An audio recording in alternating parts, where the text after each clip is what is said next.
Dear students of BA Part 1, Part 2 and Part 3, at first a very warm morning to all of you. Hope you all are healthy, enjoying sound health, happy spirit, healthy thought and very humble living. You all have enjoyed Dashahara, or hope you must have enjoyed Dashahara very warmly, handsomely, happily, and now you all must be waiting for a very holy festival, a festival of light, that is the great Deepavali. And after Deepavali, we Biharis wait very anxiously to celebrate a very gracious, very grand festival in which we worship Lord Sun, the Sun who is the only source of life and energy upon the earth, that is the Chhath Puja. In between, all of you have to prepare yourself for the coming examination, because after Chhath Puja and after the election, the Mahaparv of democracy comes to its end or meets its end. You have to write your answers, you have to write your papers. Dear friends, you must be remembering that in two of my classes or in two of my videos, I have talked to you about figures of speech very threadbarely. In those two videos of mine, I had discussed some figures of speech like simile, metaphor, climax, anticlimax, and so on and so forth. Today, I have a good mind to carry on that series.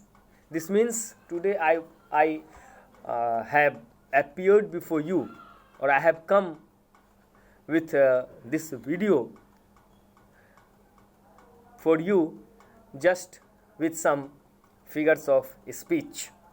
And today I want to discuss very much used figure of speech, that is alliteration.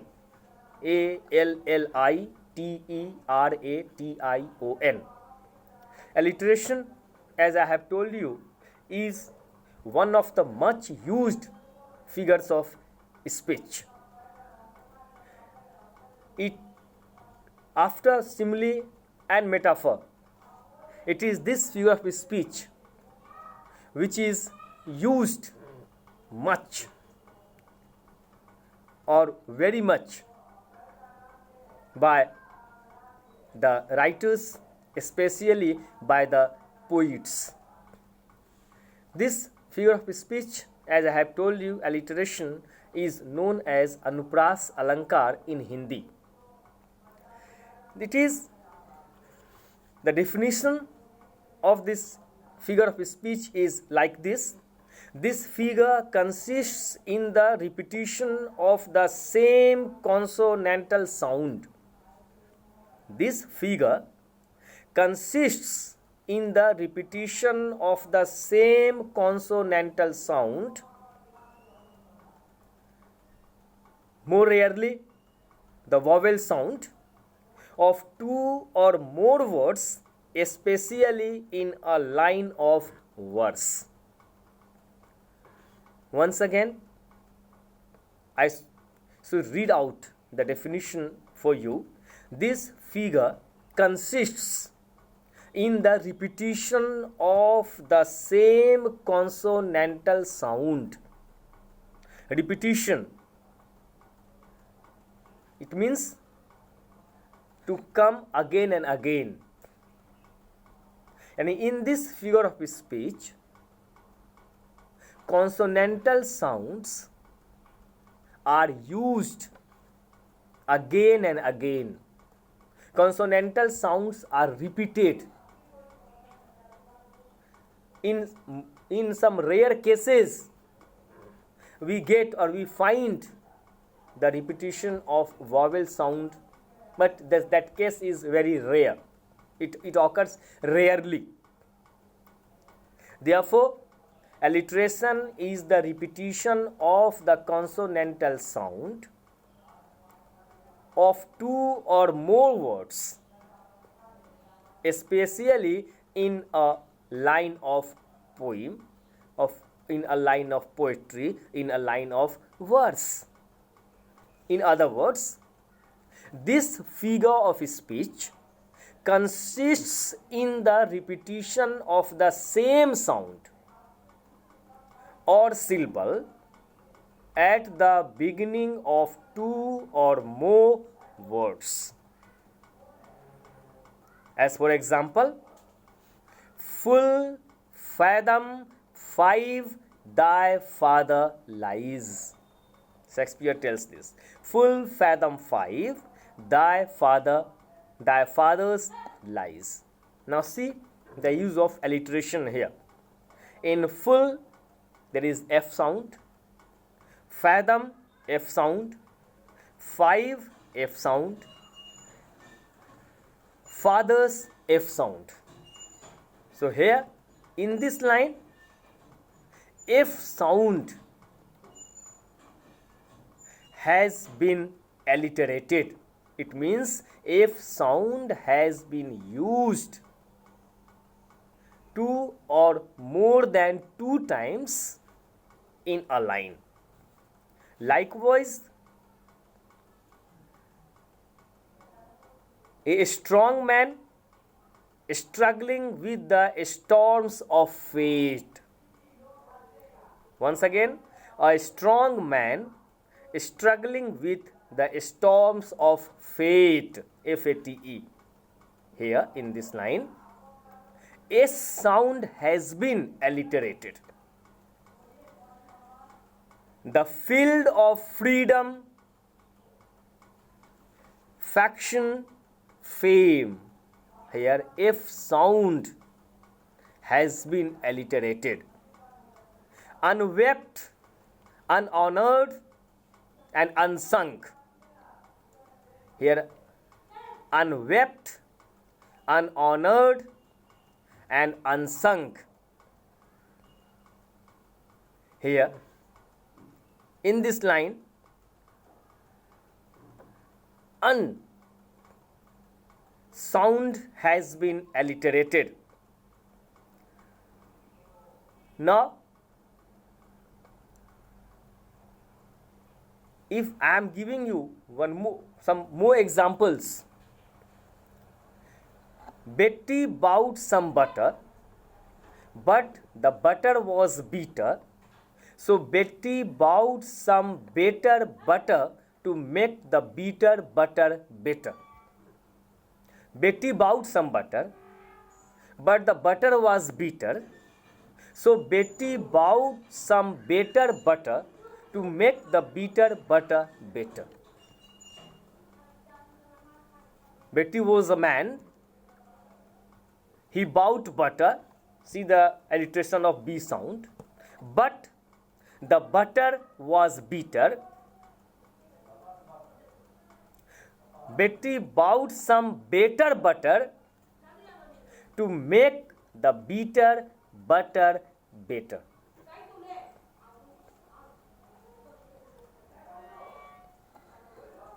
Water, water everywhere, but not a drop to drink. Coleridge says in his poem, The Rime of the Ancient Mariner, water, water everywhere, but not a drop to drink. Here in the second line, D sound has been alliterated. So there is a beautiful alliteration of D sound. In drop, D, and drink, in drink, D.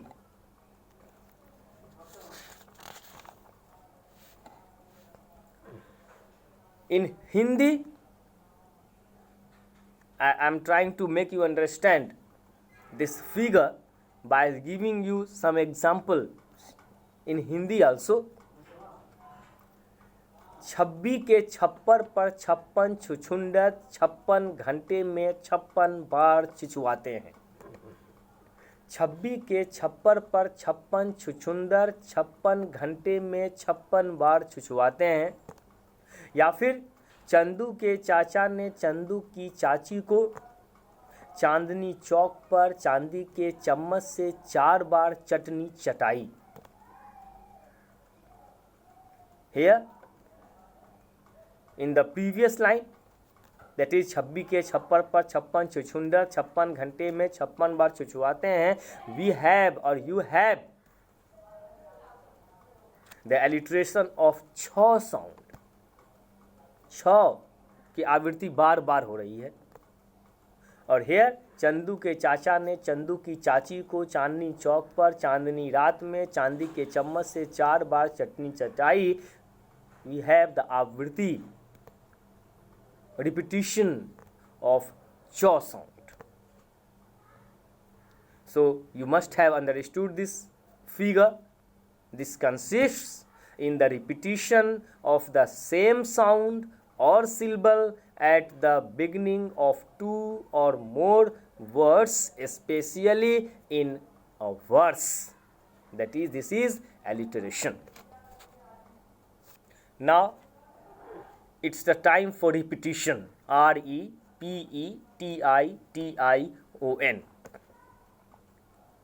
It is also a very beautiful figure of speech which is used very often. It is also a very popular or much used figure of speech. Repetition is a method. Repetition is a method of emphasizing a point by saying it more than once.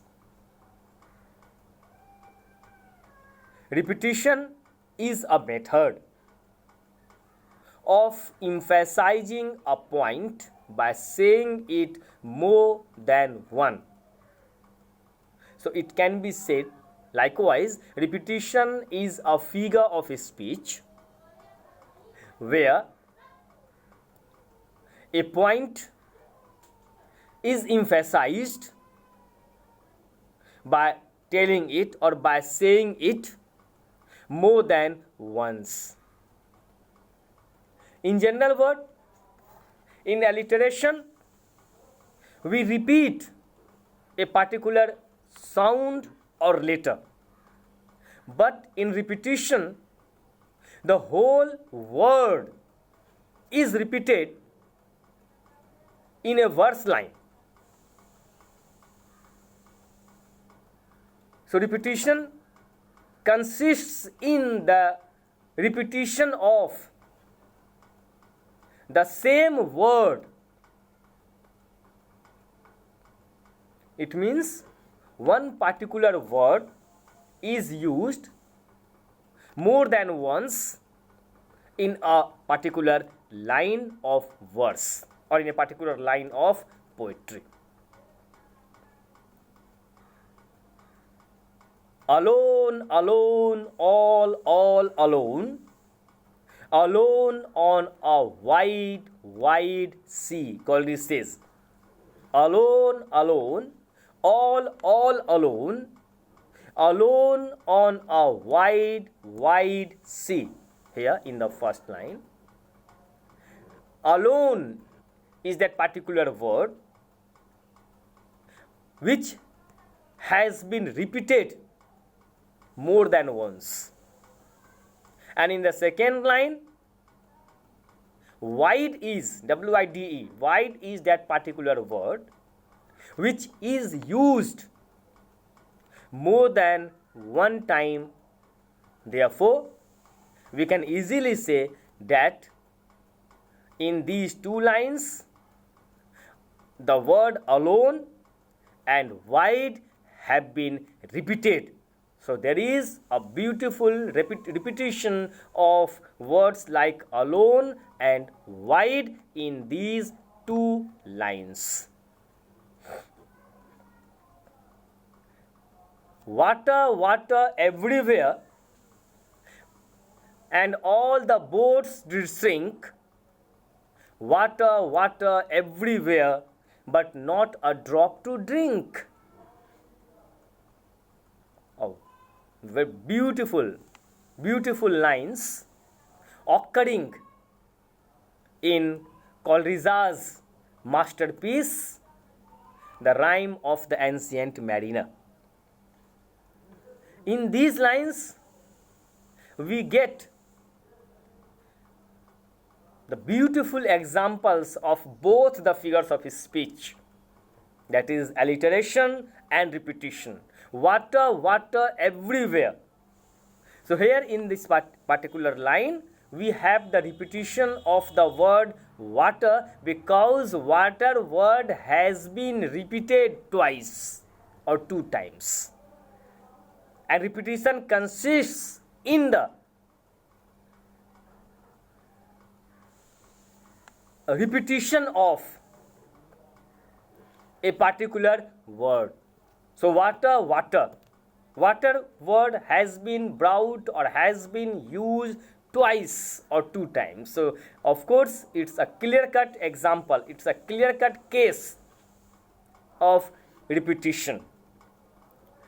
If we go ahead, water, water everywhere, but not a, and all the boats did sink. Water, water everywhere, but not a drop to drink. So here in this particular line, but not a drop to drink, we have two words. One is drop, which starts with D sound, and the another word we have, that is drink, which also starts with the D sound. Drop D, drink D. So here it is the beautiful or clear-cut case of alliteration, because here D sound has been alliterated, here D sound has been repeated, here D sound has been used more than once in a particular line. Now one more figure of speech which used to be the very favorite figure of speech of almost all the writers, of almost all the poets, almost all the poets of any language, किसी भी भाषा के. And this much used or very popular figure of speech, of which the poets of all the languages are fond of, are the fan of, or are the crazy of, or you can say are the zebra fan of, is personification. In Hindi, it is known as Manvikaran, personification. This word personification has its origin from the Latin word persona, where it stands for a person. So personification is a special kind of metaphor in which human attributes are transferred to abstract or inanimate objects. Personification abounds in the 18th century poetry, where abstract things are endowed with human emotions. So the definition of figure of speech is only this: figure personification is a special kind of metaphor in which human attributes are transferred to abstract or inanimate objects. In other words, we can say personification is that figure of speech by which inanimate objects or qualities are spoken as if living being or persons. It's very clear. Personification, मानवीकरण, it means Manav banana. Here in this figure of speech, inanimate objects, this means non-living things, inanimate, non-living things are projected, are talked as if they are animate, they are living. It means we inject, we instill life in non-living things, in inanimate objects. We behave with non-living things, with inanimate objects as if they are living. Human qualities, human attributes are transferred into them. हम निर्जीव वस्तुओं से मानव की तरह व्यवहार करते हैं. मानवीय गुणों को हम निर्जीव वस्तुओं में आरोपित कर देते हैं, प्रत्यारोपित कर देते हैं. इस मानवीकरण अलंकार में Therefore, it is a figure of speech by which inanimate objects or qualities are spoken as if living beings or persons. It means human qualities, human attributes are transferred, are instilled, are injected in the non-living objects, non-living things, inanimate objects. Now, see the example.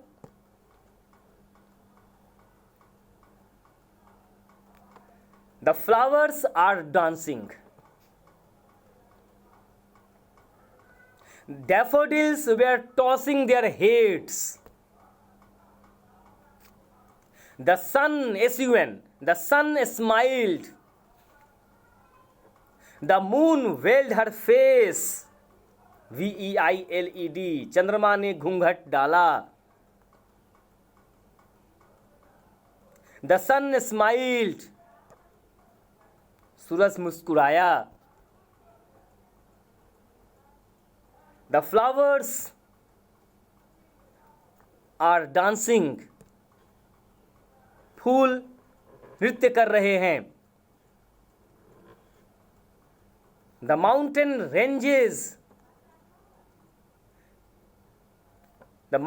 ranges were singing together.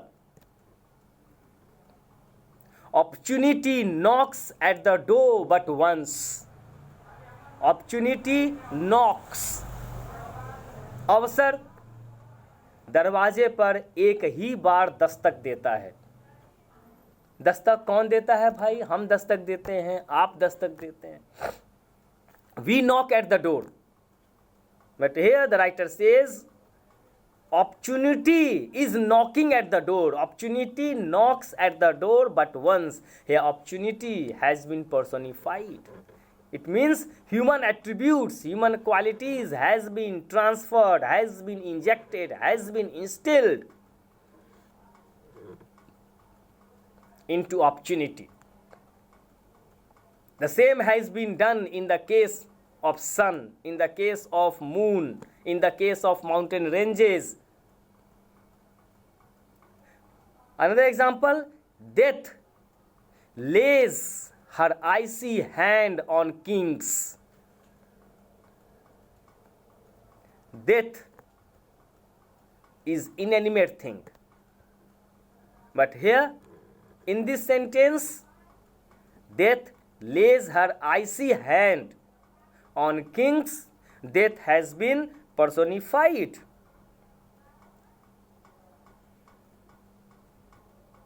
The earth shook with terror. The earth shook, S-H-O-O-K.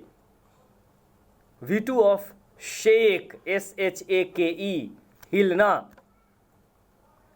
The earth shook with terror. धरती भय से कांप गई. तो भय से कौन कांपता है? हम कांपते हैं, आप कांपते हैं, ह्यूमन बीइंग्स कांपते हैं. And here it is the earth which is shaking with terror. So here also human attributes have been transferred into the earth.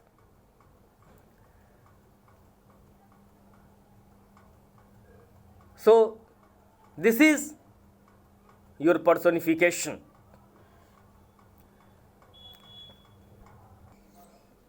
Now, paradox. So paradox is a statement which on the face of it appears to be absurd, but on a little reflection it turns into a well-founded statement in the given context. It runs counter to established beliefs. Once again, I am reading out the definition of paradox. So paradox is a statement. यह एक statement है which on the face, जो ऊपर appears to be absurd. ऊपर आप अगर इसको पढ़ेंगे तो ये आपको बकवास लगेगा, निरर्थक लगेगा इसमें कुछ कहा नहीं जा रहा है. But on a little reflection, लेकिन अगर आप इस पर जब थोड़ी देर मनन करेंगे, रिफ्लेक्ट करेंगे, reflection, it turns into a well founded statement. जब आपको लगेगा कि ये इसमें जो बात कही गई है that is 100% true in that given context. जिस संदर्भ में यह बात कही गई है उस संदर्भ में यह बात आपको 16 आने सही प्रतीत होगी. हालांकि शुरू में, प्रारंभ में यह बात पचती हुई आपको नहीं पचेगी. आपको शुरू में आपको यह थोड़ा अजूबा लगेगा, डाइजेस्टिबल नहीं लगेगा, इनडाइजेस्टिबल लगेगा. But later on, it becomes more and more digestible, well digested thing.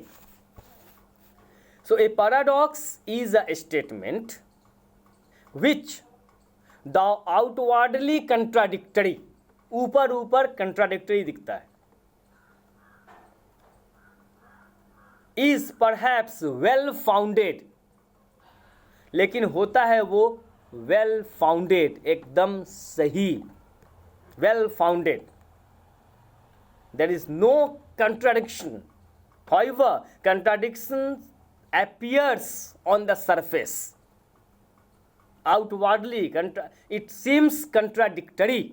ऊपर आपको ये contradictory दिखता है. But A little reflection makes the mist of contradiction clear, and the things get solidified, things get well founded. Now see the example. There is no man so poor. There is no man so poor as wealthy miser.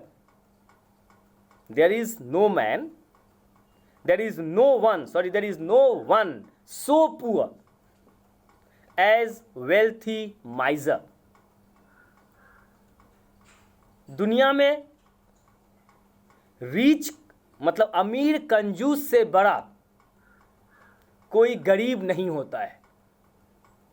अब जब आप उसको ऊपर ऊपर पढ़ेंगे, if you जो surface meaning आएगी तो थोड़ा कंट्राडिक्टरी आपको लगता है. इट लुक्स आउटवर्डली कंट्राडिक्टरी कि जब वेल्थी है कोई व्यक्ति तो वो कैसे गरीब हो सकता है. But if you reflect upon it, अगर आप ध्यान से इसको पढ़ेंगे तो you will get the meaning and you will be satisfied to have the meaning और the context in which this line has been used makes the meaning quite clear. There is no one so poor. धरती पर इतना गरीब कोई नहीं होता है जितना गरीब की एक धनी कंजूस होता है. Next example, the child is the father of the man. Of course it is the seed which is the father of a tree. So the child is the father of the man. Next example, it takes a wise man to play the fool. It takes a wise man to play the fool. And next example, and death shall be no more. Death thou shalt die. It is John Donne, a great metaphysical poet, who at the last of his poem Death Don't Be Proud writes this. And there he challenges death. Oh death, don't be so proud. Don't think you are almost all powerful. No doubt you are powerful.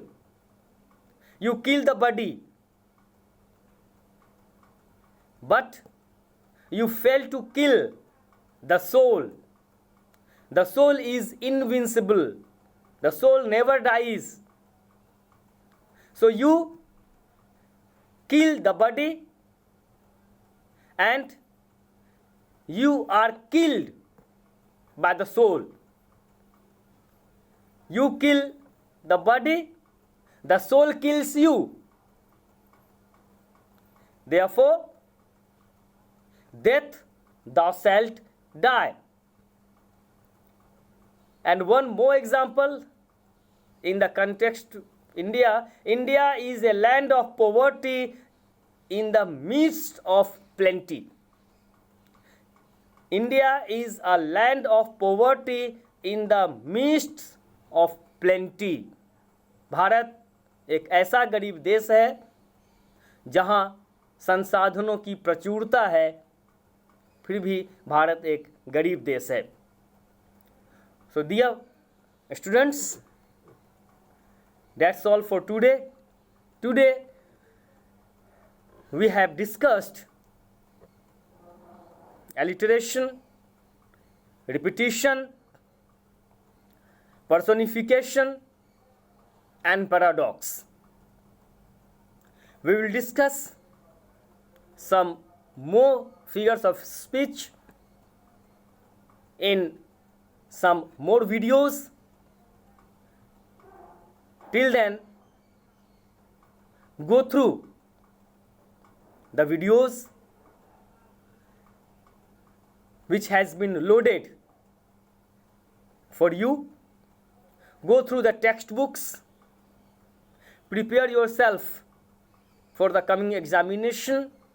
At the same time, you must take care of yourself.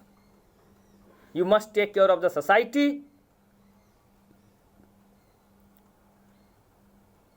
The deadly pandemic, Corona, is not gone. We are waiting anxiously or patiently for the vaccine to kill it. But till we have the vaccine, we have sanitizers for our protection. We have masks for our safety, and we have social distancing to save ourselves or to save others also. So जो 2 गज की दूरी है वो बहुत ज़रूरी है. Wear masks, save yourself, save the society, save the country, enjoy sound health, good health, enjoy the sun, enjoy the moon. Have a very, very nice day. Thank you. God bless you all.